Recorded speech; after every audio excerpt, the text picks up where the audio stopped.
Bonjour à vous qui nous écoutez pour ce parcours numérique de Saint Joseph. Le sujet d'aujourd'hui, c'est Saint Joseph ou la sanctification du quotidien. Donc c'est toujours d'actualité. Quand Monseigneur Rey parle de la grâce du quotidien, ou que Madeleine Delbrel ose dire « Ne recherchez pas Dieu dans des recettes originales, mais laissez-vous trouver par lui dans la pauvreté d'une vie banale », on pense à Saint Joseph. Sa vie extraordinaire, 30 ans époux de la Mère de Dieu et père du Rédempteur, du Sauveur du monde, quel privilège unique. Et en même temps, Joseph rejoint la vie ordinaire et même banale, osons le dire, en un certain sens, des villageois de Nazareth ou de Cotignac ou de partout dans le monde.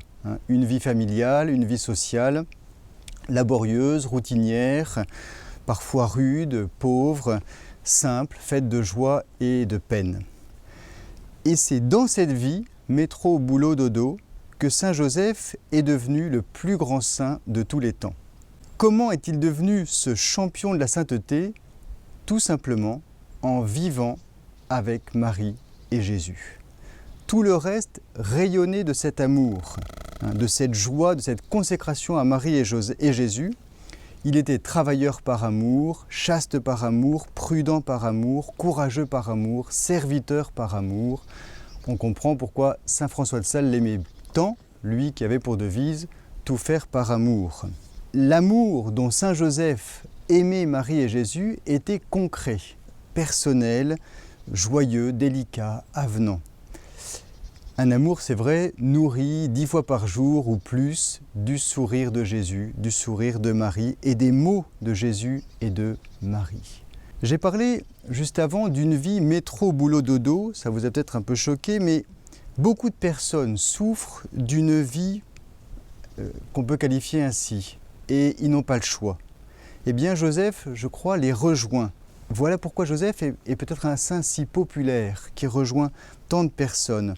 Chaque matin, il était dans son atelier pour répondre à ses commandes, ou bien il partait en portant ses outils et allait travailler chez un tel, avec peut-être un pique-nique de la Très Sainte Vierge Marie, si c'était un peu loin, et peut-être revenait-il tard parfois, mais avant de partir, le sourire de Dieu et celui de la Vierge Immaculée remplissaient le cœur de Joseph d'une réserve d'amour qui ne pouvait pas s'épuiser. Alors si un client était pénible, si la chaleur était suffocante, si la pauvreté était parfois mordante, eh bien saint Joseph, rempli d'amour, ne se plaignait jamais. Tout avait du sens dans sa vie. Et puis en outre, saint Joseph priait beaucoup.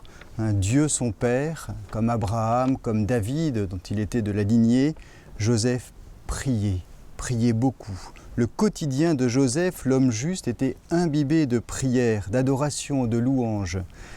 D'où son silence exceptionnel, signe d'une insondable vie intérieure. C'est Jean-Paul II qui dit cela et qui dit aussi « Dans l'ordre de l'esprit, le silence est l'état d'où naissent les valeurs les plus précieuses ». Ça qualifie bien aussi la sainteté de saint Joseph. Écoutez comment le bienheureux Charles de Foucauld voit la vie de Marie et Joseph. Charles de Foucauld dit ceci: « Désormais, votre vie est partagée en 2 occupations, l'adoration immobile et silencieuse et les caresses, les soins empressés et dévoués et bien tendres à Jésus. Mais soit immobile, soit agissante, votre contemplation ne cesse pas. Vos cœurs, vos esprits, vos âmes ne cessent d'être noyés et perdus dans l'amour. » Puis il ajoute une prière. « Faites que ma vie se conforme à la vôtre, ô parents bénis, qu'elle se passe comme la vôtre à adorer Jésus ou à agir pour lui, toujours abîmé dans son amour en lui, par lui et pour lui. » Donc Charles de Foucauld parle d'une contemplation incessante dans le cœur de Joseph et de Marie. Alors on comprend à quel point ce que sa vie à Joseph pouvait avoir de banal était en fait transformé de l'intérieur en joie. Dans une homélie du 19 mars, ici même à Cotignac, à 100 mètres d'ici, Monseigneur Rey avait évoqué la sainteté de Joseph en rappelant 3 points. très importants. Je voudrais vous lire ce qu'il disait à ce moment-là. Le premier, c'est qu'est-ce que c'est que la sainteté? Il dit ceci: l'existence la plus héroïque et la plus méritante ne fait pas la sainteté. L'Église reconnaît la sainteté de ses enfants non par leur performance spirituelle, leur mortification, leur vertu morale ou leur dévouement, mais parce qu'ils ont accompli à la perfection la volonté du Seigneur dans leur cadre de vie. On dit parfois que les saints sont plus admirables qu'imitables. Ce n'est pas exact. Marie et Joseph ne sont pas saints pour avoir fait des choses extraordinaires, mais pour avoir accompli humblement, fidèlement et avec une parfaite charité la volonté du Seigneur là où ils se trouvaient. Le deuxième point que relève Monseigneur, j'en ai déjà parlé un petit peu avant, mais vous allez voir ici, il prend une image très audacieuse. Leur sainteté, donc à Marie et Joseph, est sans éclat. Là, il cite Bossuet. Ils se sont sanctifiés dans la vie ordinaire à Nazareth et au contact de leur enfant. Oui, plus un saint est proche du Seigneur, et plus il rayonne sur le monde. Et nul n'a été aussi proche du Verbe incarné que Marie sa mère et que Joseph son père nourricier. Puis voilà l'image. Telle la lune qui rayonne sur terre de la clarté qu'elle reçoit de l'astre solaire, la sainteté de l'un et de l'autre, donc de Marie et Joseph, s'est diffusée à partir de la transparence de leur cœur, totalement irradiée au contact de Jésus, leur enfant. La lumière divine n'a rencontré en eux aucun obstacle qui la retienne, aucune opacité qui la ternisse. Donc là, c'est très audacieux.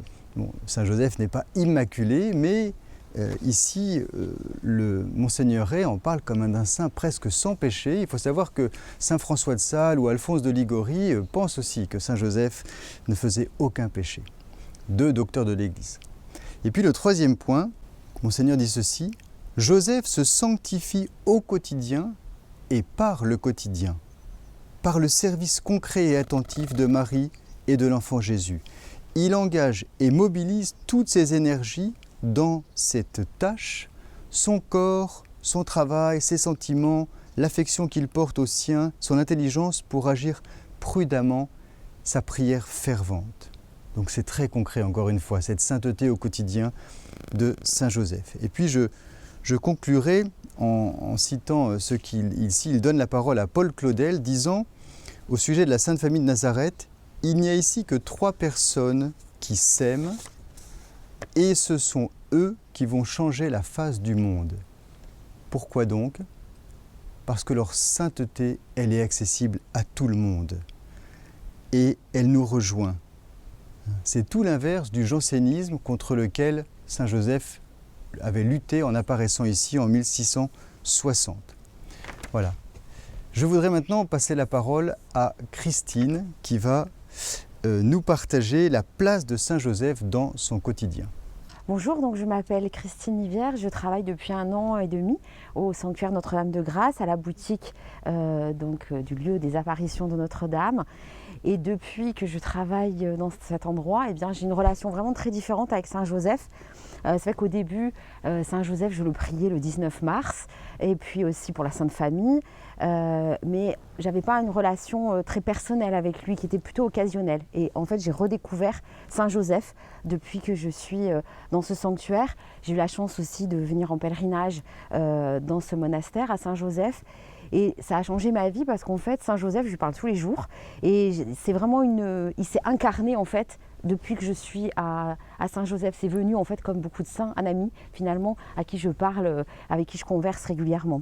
Alors dans mon travail aussi, au jour le jour, ça n'a pas été au tout départ, mais petit à petit, Saint Joseph certainement a travaillé et m'a montré comment aussi accueillir les pèlerins qui viennent à la boutique avec cette vision qui, je pense, avait du travail, c'est-à-dire d'être au service, de rester un petit peu en retrait pour que les gens puissent être accueillis au moment de leur vie, c'est-à-dire suivant le chemin qu'ils sont en train de faire.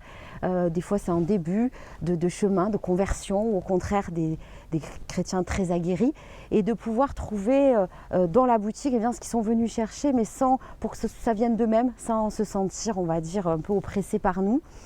Et puis aussi une vision du travail que je trouve intéressante parce que forcément, je ne suis pas venue ici par hasard et je ne travaille pas uniquement pour gagner un salaire, mais je travaille pour plus grand que moi et ça, je trouve que c'est une belle motivation.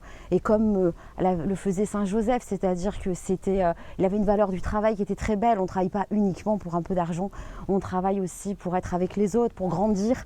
Et ça, c'est, je pense, vraiment une chance et une grâce de travailler dans ce lieu magnifique.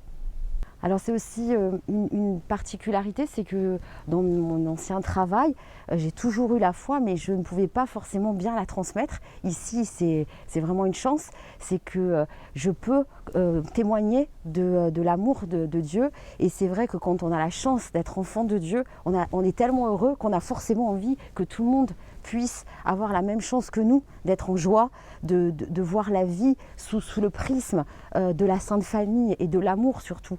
C'est ce qui manque aujourd'hui, je pense, dans notre société, qui s'en rend peut-être pas forcément compte, mais c'est l'amour qui nous sauvera. Et nous, on est tellement aimés que forcément, quand on croise les gens, on a envie qu'ils aient la chance qu'on ait d'avoir cet amour de Marie, de Joseph, de l'enfant Jésus, qui nous accompagne tous les jours dans nos difficultés. Et c'est là aussi ce qu'on disait, Saint Joseph, c'est le quotidien, c'est nos petites vies, nos petites faiblesses, nos petites difficultés. Eh bien, on va les lui confier et forcément, on ne verra pas du tout la vie de la même façon. On va grandir grâce à cette vision du travail qu'on retrouve finalement dans la doctrine sociale de l'Église. Et ça, c'est vraiment important aujourd'hui si on veut remettre la notion de travail au cœur de la société avec une autre dimension que celle qui est pécuniaire. C'est vrai qu'aujourd'hui, je pense qu'on a vraiment besoin de modèles. Donc moi, je prie beaucoup Saint Joseph pour mon mari, forcément, puisque c'est, même si la famille, c'est compliqué aujourd'hui, mais elle va rester ce qu'elle est, la famille. C'est-à-dire justement l'image de la Sainte Vierge, de Joseph. Et c'est vrai que je prie beaucoup pour mon mari, pour qu'il ait cette sagesse qu'avait Saint Joseph, cette tendresse pour Marie. Je le prie aussi forcément pour tous les hommes qu'on peut connaître autour de nous et pour la Sainte Famille. Parce que finalement, la Sainte Famille, c'est l'image qu'aujourd'hui, eh bien, on a envie, je pense, de retrouver au fond du cœur. Les gens, c'est ce qui les fait espérer. C'est l'amour qu'on retrouve dans cette famille. Alors, moi, ce que je pense pour cette semaine, ce que j'aimerais que nos auditeurs fassent, eh bien, peut-être qu'ils prient Saint Joseph pour les hommes de leur famille, leurs frères, leurs pères, pour qu'ils trouvent justement dans leur quotidien eh bien, cette projection, cette sagesse qu'avait Saint Joseph très inspirante et surtout qui leur donne son amour.